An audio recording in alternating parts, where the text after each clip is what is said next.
आज की इस वीडियो में हम छठे वेतन आयोग के संबंध में बात करेंगे। जैसा कि हमने पिछली वीडियो में चर्चा की थी, छठे वेतन आयोग से संबंधित एक महत्वपूर्ण कोर्ट केस चल रहा है, जिसकी सुनवाई माननीय हाई कोर्ट में हो रही है। यह मामला सरकारी कर्मचारियों, चाहे वे वर्तमान में कार्यरत हों या सेवानिवृत्त, सभी पर प्रभाव डाल सकता है। इसलिए यह केस सभी के लिए बेहद महत्वपूर्ण है। 4 दिसंबर को इस केस की सुनवाई हुई, जिसके बाद हाई कोर्ट ने अपने आधिकारिक आदेश जारी किए हैं। आज हम उन्हीं आदेशों पर विस्तार से चर्चा करेंगे। इसके अलावा सरकार की तरफ से पेश किए गए जवाब, हाई कोर्ट के निर्देश और इस केस के संभावित प्रभावों के बारे में भी बात करेंगे। यदि आप इस चैनल पर नए हैं तो चैनल को सब्सक्राइब करना न भूलें। छठे वेतन आयोग से जुड़ी हर महत्वपूर्ण जानकारी, चाहे वह एरियर की पेमेंट हो या ओपीएस पुरानी पेंशन योजना से संबंधित कोई अपडेट, आप तक इसी चैनल के माध्यम से पहुंचाई जाएगी। पिछली सुनवाई में सरकार ने कोर्ट को जानकारी दी थी कि छठे वेतन आयोग के एरियर से संबंधित एक सब कमेटी बनाई गई है, जिसने अपनी रिपोर्ट सबमिट कर दी है, लेकिन इस रिपोर्ट को अभी तक कैबिनेट से मंजूरी नहीं मिली है। साथ ही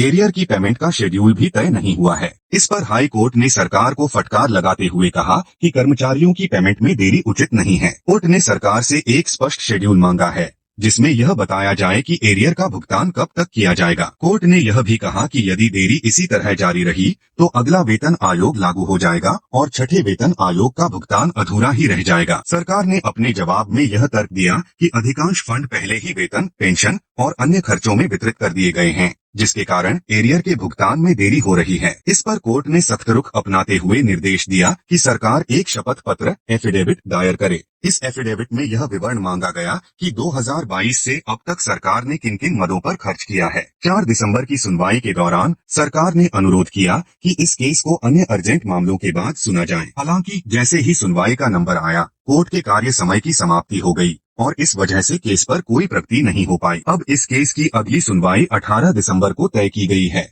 उम्मीद की जा रही है कि अगली सुनवाई में सरकार एक स्पष्ट एफिडेविट पेश करेगी, जिससे यह स्पष्ट हो सकेगा कि एरियर का भुगतान कब और कैसे किया जाएगा। यदि आपको यह वीडियो जानकारीपूर्ण लगा हो तो चैनल को सब्सक्राइब करें, ताकि कोई भी महत्वपूर्ण अपडेट आपसे छूट न जाए।